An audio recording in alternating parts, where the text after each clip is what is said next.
Welcome back to Collateral Banter, episode 32.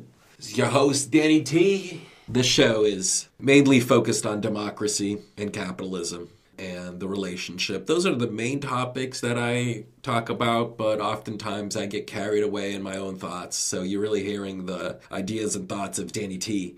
You probably can hear that I am battling allergies. It's the season in May here in Massachusetts, so I can't get rid of it. I've tried all the medications possible, and it's difficult. And today is another episode where I am going to pull back a little bit from current events because I just need a slight break from what is happening throughout the country and the world, and I want to talk about Game of Thrones as it wraps up for a couple reasons. Well, first of all, it's my all-time favorite show, so I want to talk about it. But secondly, I have never watched the show and been able to talk to so many people about it who are also fans and watching the show. And this show has set the bar really, really high to make it a spectacle of like millions and billions of people are watching the show worldwide. And it's so surprising that I could walk into a bookstore and I catch the two employees there debating what happened last night in the episode. I'm just like, wow, when does that happen? When does a show come to an end that you start walking in random places and hearing people talking about and debating different scenes and what will happen in the future? It's pretty amazing that they were able to pull this off and build this, regardless of how I guess a lot of people feel about where we are in the show. So if you continue listening, I will spoil a lot of what is happening. I'm going to, in this episode, defend Dany and Dave if I can. I'll be their defense attorney for 20 or 30 minutes and build you a case for why it wasn't all that surprising that Daenerys Stormborn, at the moment she realized she had the upper hand and had won the city, decide to burn it down. And they've been hinting at this for a long time. However, you have to go back several seasons to realize that, wait a minute, Dany has always had this potential tyrant in her, and people just weren't focused in it because of the struggles that she endured earlier than season 5 in season 1 and 2. And so she's somebody who's come from basically sold off like livestock to a warlord, abused, and now has risen to the top of the world. She's gone from nothing to everything, and she has now conquered 2 continents in the show. And so she did it because she had dragons. She decided at the end to follow her own advice and destroy the city. And I'm going to build a case for why they've been hinting at this for a while. And I'm going to make you listen to some clips, many clips I found of Game of Thrones, of Dany struggling for counsel in previous episodes and previous seasons, and how she needed to, at the moment was right, she had to listen to herself and decide to burn the whole city. Now, one could say she didn't need to burn the city down. When she had the dragon, her armies were in. The Lannister army drops the swords. This is all last week's episode. Second to last episode. I'm ruining the second last episode here for anyone. She is on top of her dragon, surveying the entire city, and knows where to attack, and decides to go Mad King on everybody. So instead of just attacking Cersei in the Red Keep, I believe that's where she was, she just decides to fly her dragon over the city, terrify the people, and then burn everything to the ground. There are some clips here that I have where she explicitly says she does not want to be Queen of the Ashes. I think that's what it ultimately came to. You saw it in the 4th episode of this 8th season where she's looking at Jon when they're all having dinner together, and she realizes how much they admire Jon Snow because he was fighting with them. And this is after fighting off the Night King. So she realizes that she can never be that, right? She has the dragons and she has a massive army and following, but she'll never be Jon Snow. She'll never win the admiration of people, of these different groups that admire Jon for being in the battlefield and fighting and leading his soldiers. And I think that that's why they had focused just on her and her feeling strange about Jon. Jon, like, look, he's getting all this admiration. Plus, now she and Jon know the truth about his lineage. So he does have a claim. So can you imagine that she has now conquered multiple cities in Essos in the prior seasons. And now she is in Westeros looking to conquer it. And she realizes the one person she loves has a claim to the throne. So now she's terrified of that reality. And for her, she's worried that everything she has fought for, essentially since she was a child, is now at risk because of the person she loves. Even though he promises he doesn't want it, even though there's all that, she knows that can change quickly. And if she doesn't have a dragon, if she can't instill fear, then it's over for her. And I want to make this defense before I start playing clips, and I really had to say this. It is difficult for Dany to make sense of the world without her closest advisors near her. Yes, Jon is there, and yes, Tyrion is there. But remember, Tyrion is from another family, and Dany is battling Tyrion's family. So she can't fully trust Tyrion. And we saw this in the last episode, that Tyrion let his brother go. And she warned him, you betray me, I will destroy you. So you now have Jon, somebody who she loved and trusted, but now realize he could have a claim on the throne and put her at risk. Okay, and then she's lost everybody else who she trusted. Jorah Mormont, been there since the beginning with her, has obviously betrayed her trust, and people forget that. He was spying for King Robert on her and then stopped sending information to them.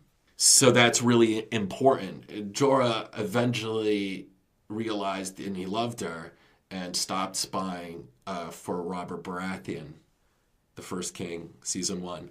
So, and she loses him in this battle of the night, defending her. And so she's devastated by that loss to her, right? It's somebody who she could trust, somebody who could give her counsel, somebody who she genuinely loved, not the same way she loved Dario, who people should remember, I believe, is in Meereen and taking care of all her kingdoms over there.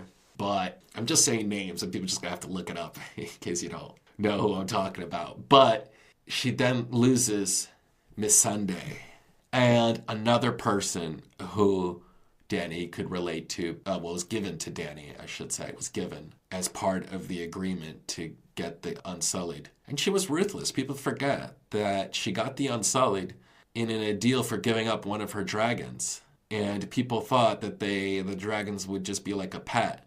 And no, it's no pet. So essentially, she knew the dragon wasn't ever going to go with the people who had created the Unsullied army and raised them and things like that. So she could be ruthless. People forget that because it's been so many years. And this I blame Dan and Dave. They should have done a better job at prepping people for what they were going to see, or important episodes and clips of the past to set this up. But that probably would have given away what might happen. So a difficult line. But people forget what has happened in the past.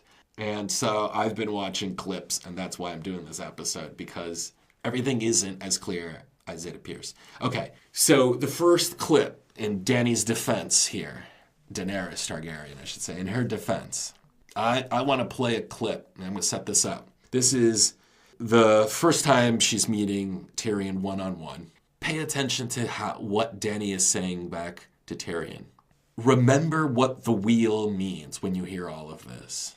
Because Dany's solution to the problem is destroy the wheel.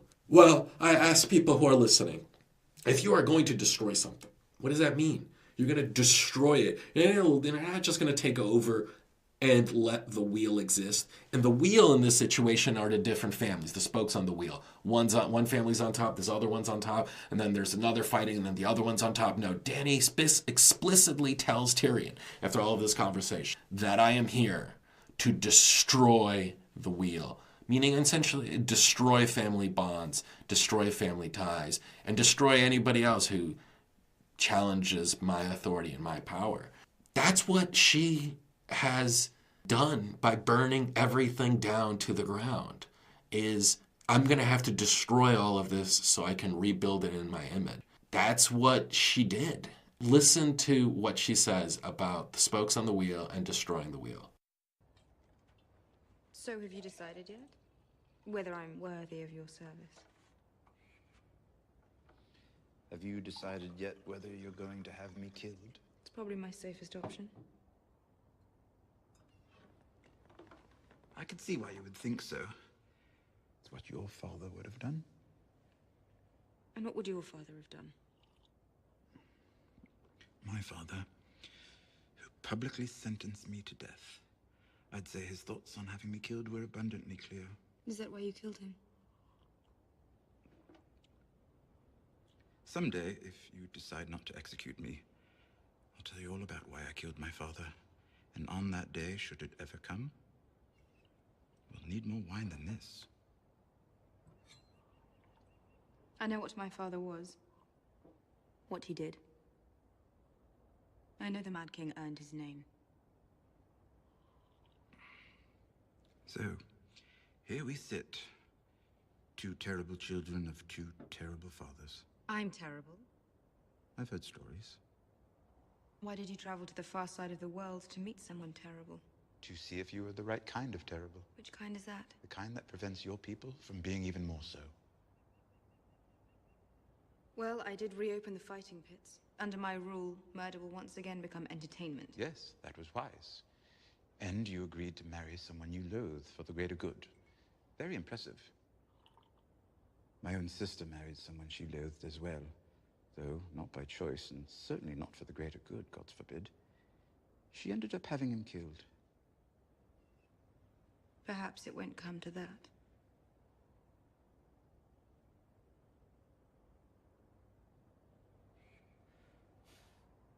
It's not impossible that Varys was right about you after all. Varys? King Robert's spy master? Yes, he's the one who convinced me to come find you. He was my traveling companion before Sir Jorah seized that role for himself. Jorah sent my secrets to Varys. For 20 years, the Spider oversaw the campaign to find and kill me. He did what he had to do to survive. He did a lot of other things as well, things he didn't have to do. I suspect he's the main reason you weren't slaughtered in your crib. But you trust him? Yes, oddly. He may be the only person in the world I trust. Except my brother. The brother who killed my father? That's the one. Perhaps I will have you killed after all. Your queenly prerogative. I'd given up on life. Until Varys convinced me you might be worth living for. You chop off my head, well, my final days were interesting.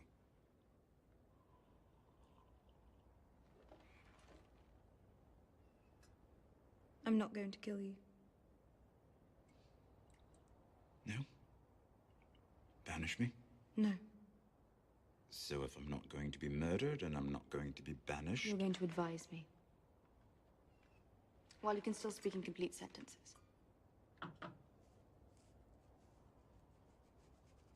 Advise you on what? How to get what I want. The Iron Throne. Perhaps you should try wanting something else. If I want jokes, I'll get myself a proper fool. I'm not entirely joking. There's more to the world than Westeros, after all. How many hundreds of thousands of lives have you changed for the better here? Perhaps this is where you belong, where you can do the most good.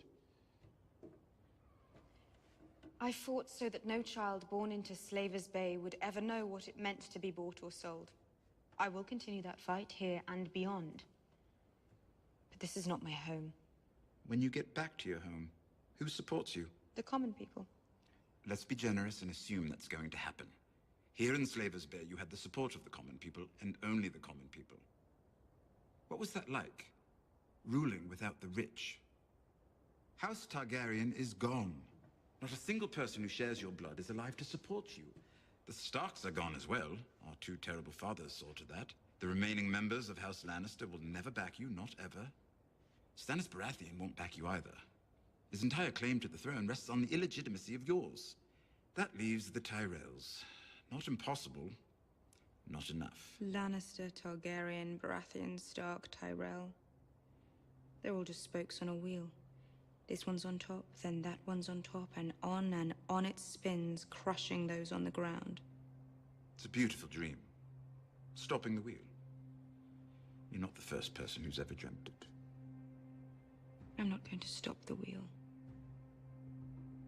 I'm going to break the wheel.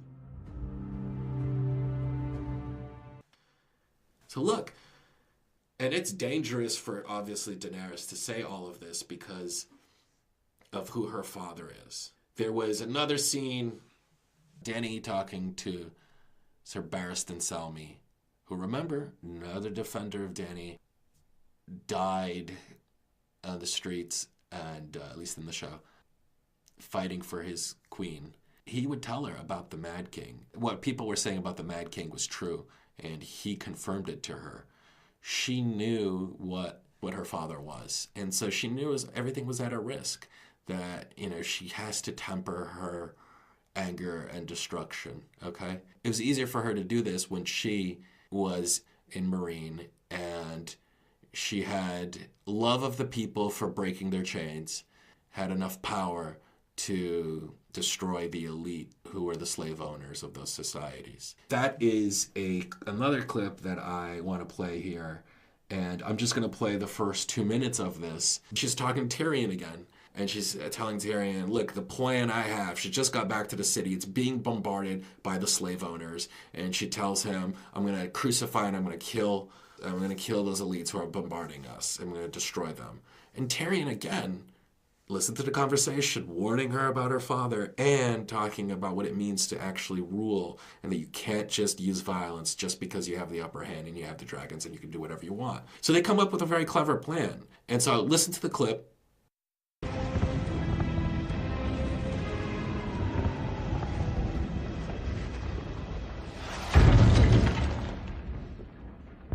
Despite appearances, I think you'll find the city's on the rise. Perhaps we should take shelter. The city's on the rise? Meereen is strong. Commerce has returned to the markets. The people are behind you. Well, not all the people, of course. No ruler that ever lived had the support of all the people. But the rebirth of Meereen is the cause of this violence. The Masters cannot let Meereen succeed. Because if Meereen succeeds, a city without slavery, a city without masters, it proves that no one needs a master. Good. Shall we begin? Do we have a plan? I will crucify the masters. I will set their fleets afire, kill every last one of their soldiers, and return their cities to the dirt. That is my plan. You don't approve. You once told me you knew what your father was. Did you know his plans for King's Landing when the Lannister armies were at his gates? Probably not. Well, he told my brother, and Jaime told me. He had caches of wildfire hidden under the Red Keep. The guild halls, the Sept of Baelor, all the major thoroughfares. He would have burned every one of his citizens. The loyal ones and the traitors. Every man, woman, and child. That's why Jaime killed him. This is entirely different. You're talking about destroying cities. It's not entirely different. I'd like to suggest an alternate approach. Okay. It's Tyrion's way of controlling Dany's impulses to just kill. And you heard it in the clip just a couple moments ago. That's what she wanted to do. She just wanted to crucify them and destroy all their ships and destroy everything. And Tyrion convinces her, meet with the slave owners and negotiate something out. and it's successful. So far, all of this evidence here is from many, many seasons ago, and seasons 5 and 6. Now I want to move very quickly into what has happened since she's arrived in Westeros. This is really fascinating to me. They have a meeting with Daenerys' allies, and it's Obara from Dorne, Yara from the Iron Islands, and Olenna Tyrell. And so Olenna just lost her daughter. Obara hates the Lannisters and truly hates Tyrion, but you'll hear it in the clip. Now, listen to this clip, but I want you to focus. I'm going to play the whole thing. But at the end of this clip, you're going to hear a conversation between Daenerys and Olenna Tyrell, who, if you remember, controls pretty much all the food. They're not great warriors, but that's where the food is. And Olenna, I think it's Diane Riggs is who plays her, is phenomenal. And in this scene, it should just be watched over and over again, and I feel like Dan and Dave should have played this. But essentially here, you hear Daenerys getting advice from Olenna about...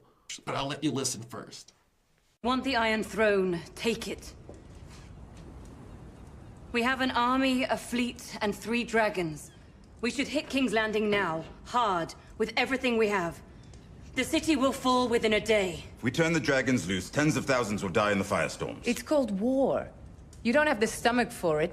Scurry back into hiding. I know how you wage war. We don't poison little girls here. Myrcella was innocent. She was a Lannister. There are no innocent Lannisters. My greatest regret is that Oberyn died fighting for you. That's enough! Lord Tyrion is Hand of the Queen. You will treat him with respect. I am not here to be Queen of the Ashes. That's very nice to hear. Of course, I can't remember a queen who was better loved than my granddaughter. The common people loved her. The nobles loved her. What is left of her now? Ashes. Commoners, nobles, they're all just children, really. They won't obey you unless they fear you. I'm grateful to you, Lady Olenna, for your counsel. I'm grateful to all of you. But you have chosen to follow me. I will not attack King's Landing. We will not attack King's Landing. Then how do you mean to take the Iron Throne? By asking nicely? We will lay siege to the capital surrounding the city on all sides. Cersei will have the Iron Throne, but no food for her army or the people. But we won't use Dothraki and Unsullied. Cersei will try to rally the lords of Westeros by appealing to their loyalty, their love for their country. If we besiege the city with foreigners, we prove her point. Our army should be Westerosi. And I suppose we are providing the Westerosi. You are. Lady Greyjoy will escort you home to Sunspear. And her Iron Fleet will ferry the Dornish army back up to King's Landing. The Dornish will lay siege to the capital, alongside the Tyrell army, 2 great kingdoms united against Cersei. So, your master plan is to use our armies. Forgive me for asking, but why did you bother to bring your own? The Unsullied will have another objective. For decades, House Lannister has been the true power in Westeros, and the seat of that power is Casterly Rock. Grey Worm and the Unsullied will sail for the Rock and take it.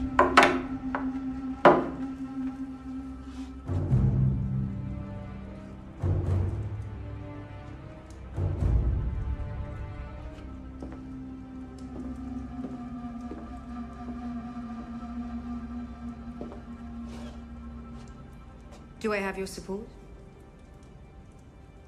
You have mine. Dorne is with you, Your Grace. Thank you all. Lady Olenna, may I speak with you alone?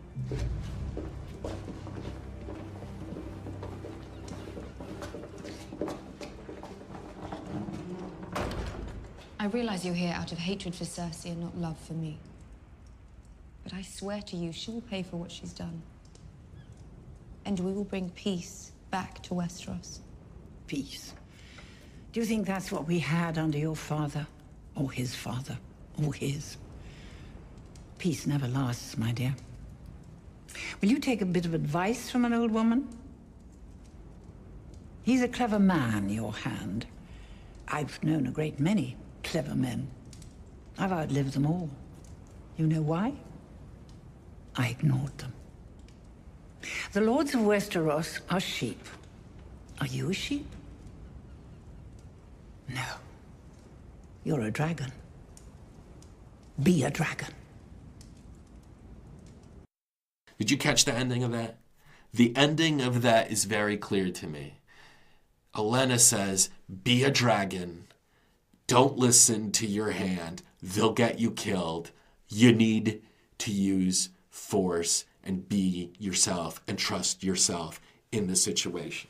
And people forget that. People want to subscribe to Dany all of these things that, look, she's a sufferer, she's been abused, she's been tortured, she's been hurt, she's come up from nothing, she was sold off to some warlord and has overcome so much, has achieved so much, and so quickly that people are stunned by her rise.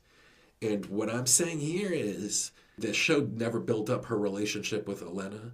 It clearly shows that Olenna was giving her the best advice she could. And she was saying, look, I've seen a lot of hands. Some are brilliant, but you listen to them, it can get you killed. You should listen to yourself. If you're a killer, if you're a dragon, sometimes you need to know when to strike. So after this plan that Tyrion hatches out of essentially, you heard them wanting the Unsullied and the Dothraki, the sort of foreign invaders, are going to Casterly Rock. And we see in future episodes after this meeting that there's no resistance to Casterly Rock. Jaime has taken the Lannisters, secured the Reach, killed Olenna, essentially, forces her to drink the poison, and they take all the food and gold and they want to go back to the capital. And what's Dany's solution to this when she realizes that Tyrion's plan has failed? To take her dragon and armies into war. And that's what it took, right? So violence had to be the solution. Trickery and setting up this blockade, being soft, didn't work here. It didn't work. It didn't work.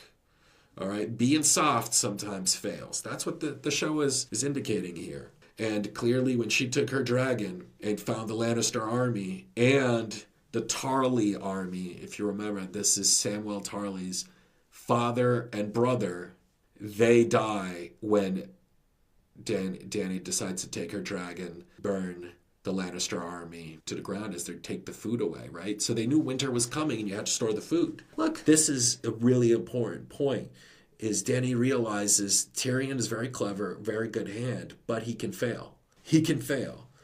And when he failed, she took out the dragons and said, let me show you this won't fail. And it didn't. I think that that's a really important turning point, is that she realizes what worked in Essos isn't going to work in Westeros for a whole bunch of complex reasons.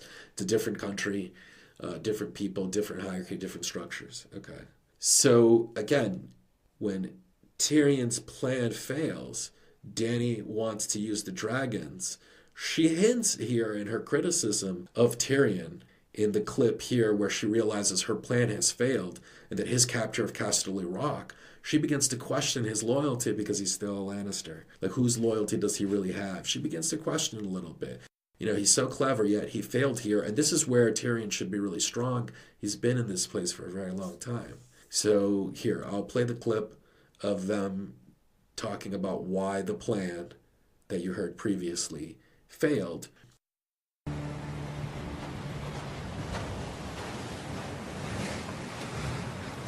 What is it? We took Casterly Rock. That's very good to hear.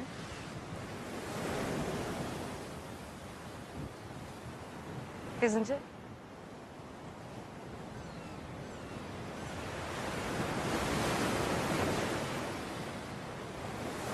You'll want to discuss this amongst yourselves. You will stay. All my allies are gone. They've been taken from me while I've been sitting here on this island. You still have the largest armies. Who won't be able to eat because Cersei has taken all the food from the Reach? Call Grey Worm and the Unsullied back. We still have enough ships to carry the Dothraki to the mainland. Commit to the blockade of King's Landing. We have a plan. It's still the right plan. The right plan!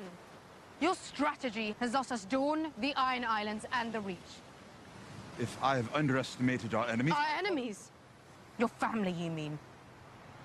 Perhaps you don't want to hurt them after all.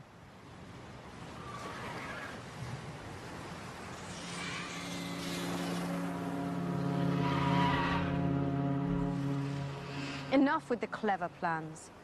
I have 3 large dragons. I'm going to fly them to the Red Keep. We've discussed this. My enemies are in the Red Keep. What kind of a queen am I if I'm not willing to risk my life to fight them? A smart one. What do you think I should do? I would never I'm presume at war. I'm losing. What do you think I should do?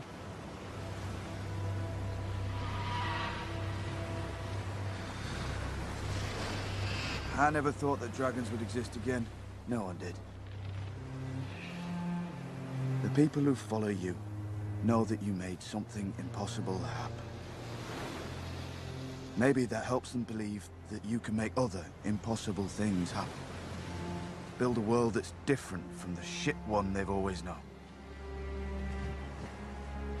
But if you use them to melt castles and burn cities, you're not different. You're just more of the same.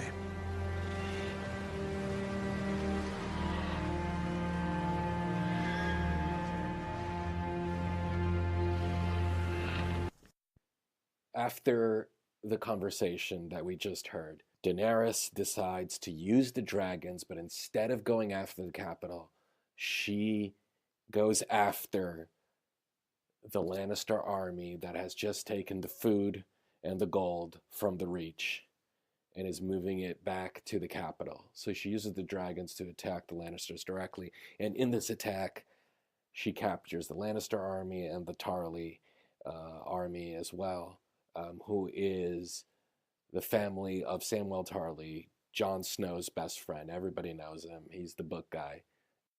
She could have been nice to them, give them mercy. But in this world, in this medieval world that they live in, it doesn't work that way. You become soft, people come after you, and they'll kill you.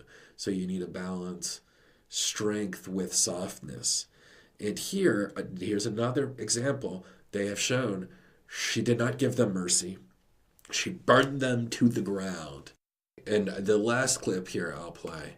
Dan and Dave, the creators of the show, want to set up another Tyrion and Dany talk. And this time, this is them talking about setting up a meeting with Cersei Lannister to show her that the army of the dead is coming. It's a serious threat, and you need to supply us with an army, because if we are fighting this alone, we'll die. Do you know what I like about you? I honestly don't. You're not a hero. Oh. Well, I've been heroic on occasion. I once charged through the Mudgate of King's Landing. I don't want you to be a hero. Heroes do stupid things and they die. Drogo, Jorah, Dario, even this Jon Snow. They all try to outdo each other. Who can do the stupidest, bravest thing? It's interesting, these heroes you name. Drogo, Jorah, Dario, even this Jon Snow. They all fell in love with you. Jon Snow's not in love with me. Oh, my mistake. I suppose he stares at you longingly because he's hopeful for a successful military alliance. He's too little for me. I didn't mean... As heroes go, he is quite little. I know you're brave. I wouldn't have chosen a coward as my hand.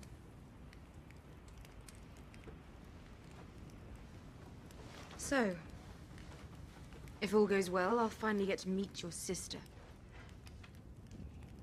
From everything you've told me about her, she'd rather murder me than speak with me. Oh. First she'd torture you in some horrible way, then she'd murder you. Nobody trusts my sister less than I do, believe me. But if we go to the capital, we'll go with 2 armies, we'll go with 3 dragons. Anyone touches you, King's Landing burns down to the foundation stones. And right now she's thinking of how to set a trap. Of course she is. And she's wondering what trap you're laying for her. Are we? Laying any traps? If we want to create a new and better world, I'm not sure deceit and mass murder is the best way to start. Which war was won without deceit and mass murder? Yes, you'll need to be ruthless if you're going to win the throne.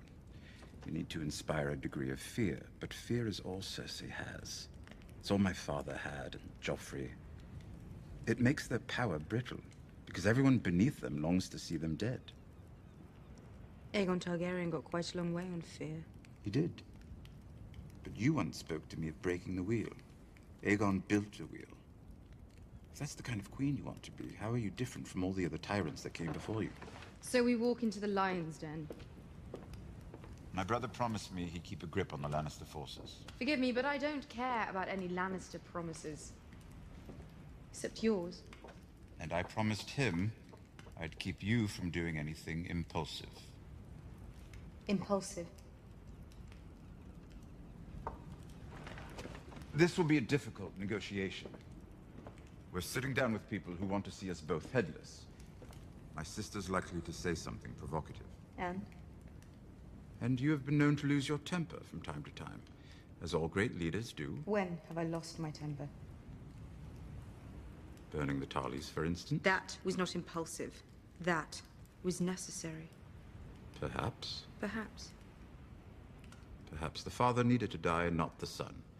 Perhaps they both needed time to contemplate their mistakes in the solitude of a cold cell. We had no time to discuss the possibilities before you ended their possibilities. One could be forgiven for thinking you're taking your family's side in this debate. I am taking their side. You need to take your enemy's side if you're going to see things the way they do. And you need to see things the way they do if you're going to anticipate their actions, respond effectively, and beat them. Which I want you to do very much, because I believe in you, and in the world you want to build. But the world you want to build doesn't get built all at once, probably not in a single lifetime. How do we ensure your vision endures? After you break the wheel, how do we make sure it stays broken? You want to know who sits on the Iron Throne after I'm dead? Is that it? You say you can't have children, but there are other ways of choosing a successor. The Night's Watch has one method. The Ironborn, for all their many flaws, have another. We will discuss the succession after I wear the crown. Your Grace, I saw hundreds of arrows fly towards you when you fought on the Blackwater Rush, and I saw hundreds of arrows miss.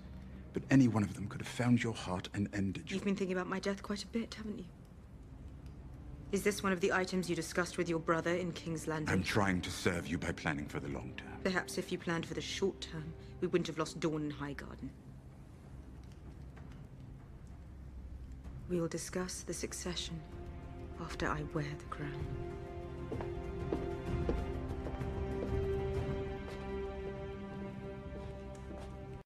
You see, and in this clip, like I was saying, they're really having a discussion not only about the meeting with Cersei, but what kind of ruler she'd be and how she'll be different than previous rulers. And you heard that in the conversation they were just having, right? Like, how will you be different? Because you can't just rule on fear. It's what all the other rulers have used, is fear. And again, yes, Tyrion is much more of an idealist than she is, or that now we know that she is.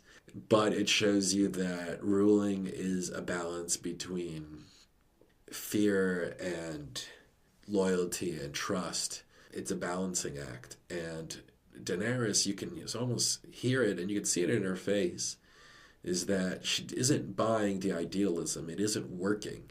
And as you've seen in the previous clips I've played, it doesn't work in other times where he's made plans in Westeros about how things should go, and it turns out not to be true. Tyrion's plan of suffocating the capital by blocking all goods from coming in or out, and then invading Casterly Rock made no sense. That's not where the food is. Why would you want Casterly Rock? And I think what they were implying here is Tyrion's love for Casterly Rock and his own personal ambition.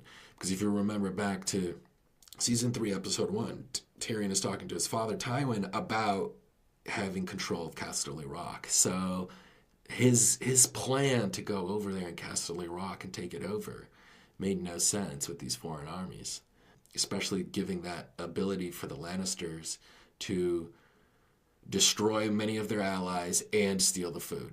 So yeah, it shows you that she realizes that what Olenna told her, despite Olenna and Daenerys not having a real strong relationship, I wish they had built that up. It shows you that she has tried it his way and it failed. So I can almost predict now, here, this episode's going to run very long, but I can almost predict what's going to happen in this upcoming episode. First off, I think Dany's going to now control her accesses and say, I had to do it, but I'm not. I need Tyrion. I need somebody to rebuild this. It's going to be a new world, and people are going to be shown how good of a ruler I'm going to be, and I'm going to rule for the people. I don't see her only using fear now to rule. And as Tyrion said previously, that's what everybody else has used. I think she's hoping now to reverse course now that she's shown I'm the absolute boss as long as I have this dragon. Obviously, I don't know who's going to end up winning everything, but I have to guess that there's got to be a final twist, and it's going to be between Jon and Dany. I don't know if he's going to kill her, or she's going to kill him, or if they kill each other. Everybody's talking about Arya stabbing and killing Dany. That could happen. Or maybe that she's dead. I'm reading just so many crazy theories that she's dead and that she's going to go and hunt Daenerys and kill her. I still would put my money on. I'm going to put my money out there and say I think Sansa Stark is still the winner. I think she's the one who assumes control. I just have a feeling that she wants the throne. So my theory is that Sansa hid some of the Vale's army away from all of this fighting. She is now planning to take over the capital with like a special segment of the North and the Vale and some army. And I think what this would do is obviously be a threat to Daenerys. So who can take care of her dragon? And I think that's where Bran comes in. Sansa's brother will warg into the dragon. And so without the dragon, Daenerys' armies are depleted. If Sansa saved enough, she could quickly take over. And she could convince the people and say, look, I didn't kill you. That was Daenerys, not me. And she could win the people back and secure the North and make sure Jon goes back to the North, because apparently he doesn't want to be king. He doesn't want to rule, even though he has a claim on it. I could see her moving Jon over to the North and Sansa ruling from the capital. She knows the place. She knows what's going on. She could be the ruler that Littlefinger had always wanted to be. Could be Sansa. And so that is my wild card prediction.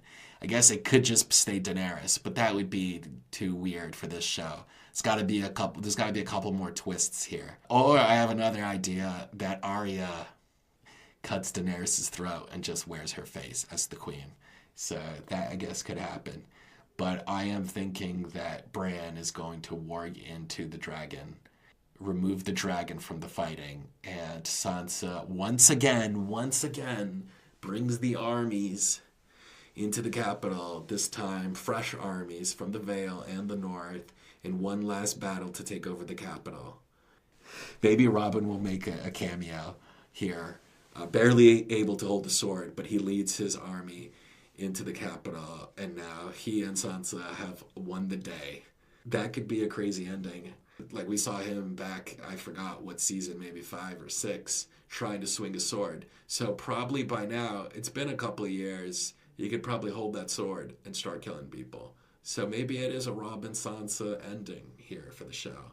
And obviously, who's in control? Sansa's in control. She's queen. Even if he's the king and he has power, she's obviously the brains behind everything. So just throwing that out there, it could be a possibility that Sansa is scheming to take over. I hope she does, because she's safe if she stays in the north and allows Daenerys to be the queen of Westeros. No.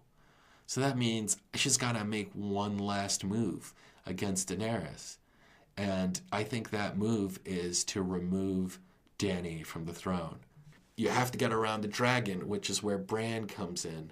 And then maybe Sansa takes over the capital and installs Jon as king, and she returns to the north. I don't know. That could also be in. But Jon doesn't want to be king and has been saying that all along.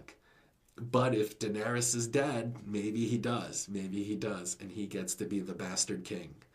Or maybe Sansa just wants to rule herself. I don't know. We'll see. I guess we'll see in a couple days. This is Wednesday, May 15th, and I'm recording this, so a few more days, we'll know the ending.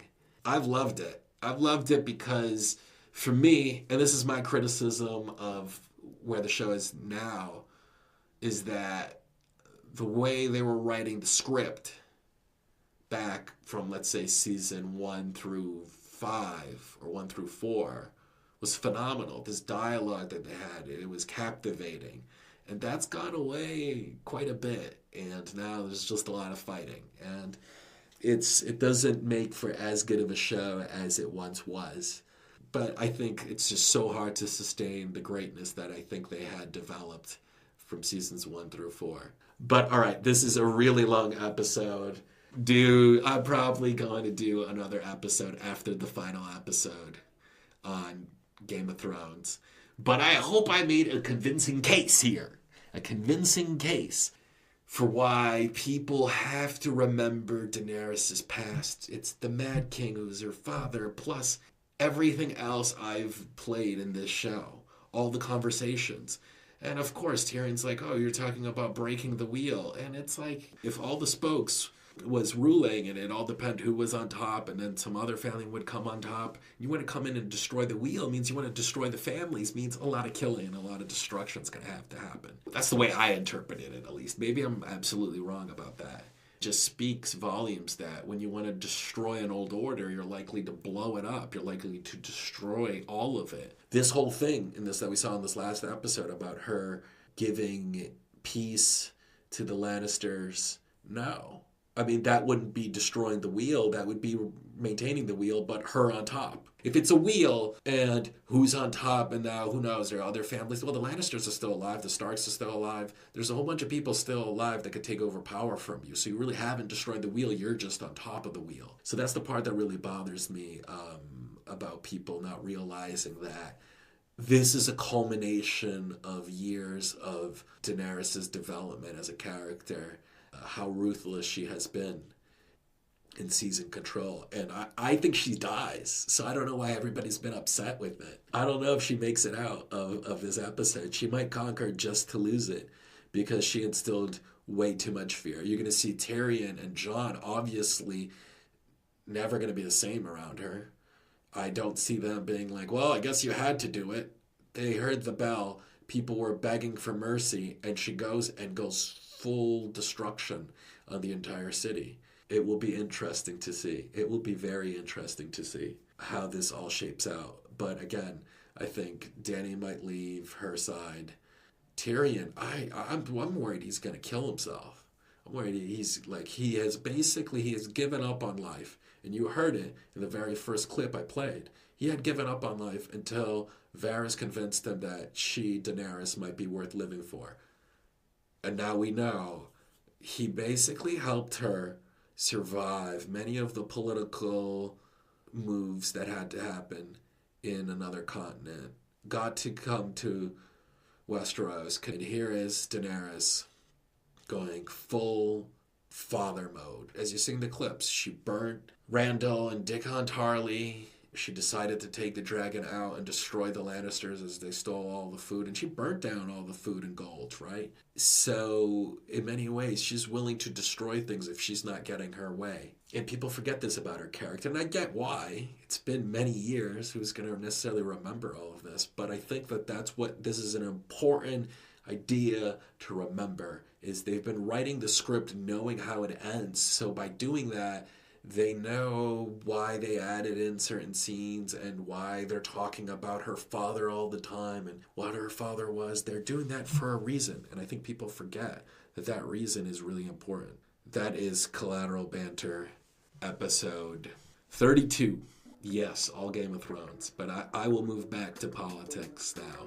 Be interviewing a couple friends in the near future. Thank you for listening. Collateral Banter, episode 32. Danny T. Until next time, peace.